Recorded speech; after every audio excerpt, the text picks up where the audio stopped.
सबैलाई पेपोलो अनि टासिदेले आज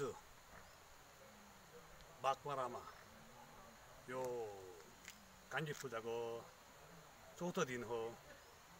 आज पूर्णिमा परेको हुनाले सबैजनाले आफ्नो घरमा मानी जपिदिने अनि हाम्रो यहाँ बित्नुभएका हामीका लागि माने जपेर सबैले फेरि राम्रो उहाँको के अवतार आओस् भनेर सबैले सम्झिदिने।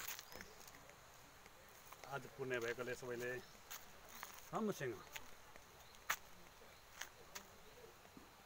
प्रार्थना गरिने यही नै मेरो शुभकामना छ सबैजनालाई।